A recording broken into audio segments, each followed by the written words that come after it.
In the morning when I rise, give me Jesus.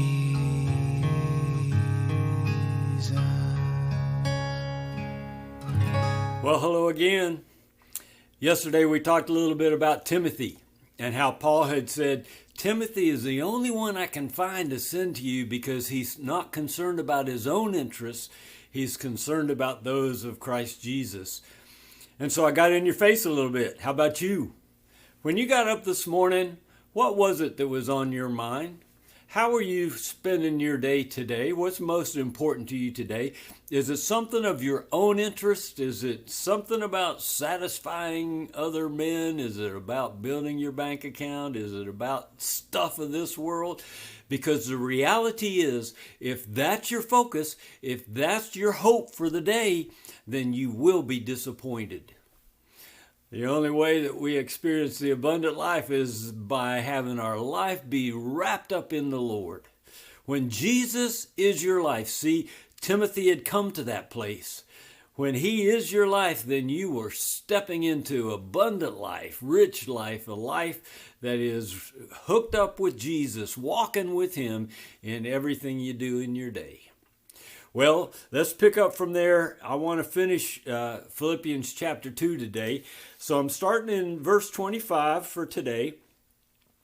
But I thought it necessary to send to you Epaphroditus, my brother and fellow worker and fellow soldier, who is also your messenger and a minister to my needs. You remember Paul's in prison because he was longing for you all and was distressed because you had heard that he was sick.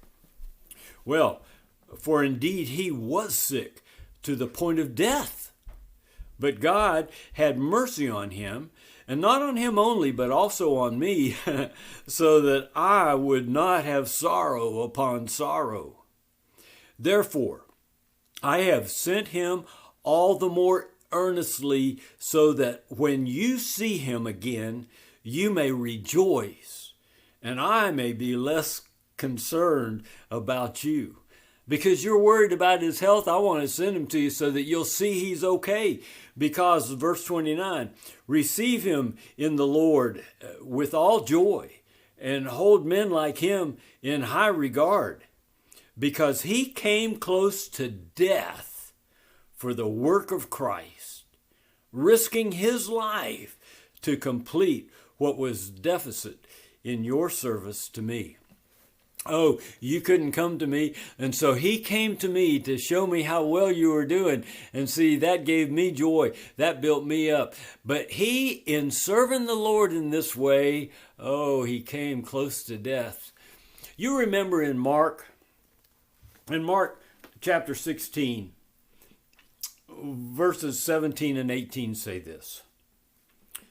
These signs will accompany those who have believed in my name. They will cast out demons. They will speak with new tongues. Now listen to this. They will pick up serpents. And if they drink any deadly poison, it will not harm them. And then they will lay hands on the sick and they will recover. I don't want to say two things. Jesus paid for us to be completely healed. And he paid for Epaphroditus' healing as well. So even though he came close to death, he was healed and restored completely. Because when we walk in faith, believing that Jesus took stripes for our healing, then we get to see that healing manifest even in our bodies. Some of you even know I died in September 24th, 2012. But I am alive and well and good as new because Jesus paid for me to be completely well. When you are walking as the Lord leads, you can drink poison and it won't harm you. You remember the story of Paul. He was on an island and a serpent, a deadly poisonous serpent, bit him, and he just shook it off and kept on going. Because the truth is, Jesus paid for our healing. He is our healer, and he was for Epaphroditus. And so I'm sending Epaphroditus to you, Paul said, so that you can see that Jesus has paid for you to be completely whole, spirit, soul, and body, and it has manifested in the life of Epaphroditus. Are you listening? He wants to demonstrate that in your life too. Oh, let's believe the healing that Jesus has paid for and walk in wholeness even in this realm, in the here and now. Meditate on that today, and we'll talk some more as we get together tomorrow. I look forward to that. God bless you. Give me Jesus. Give me Jesus.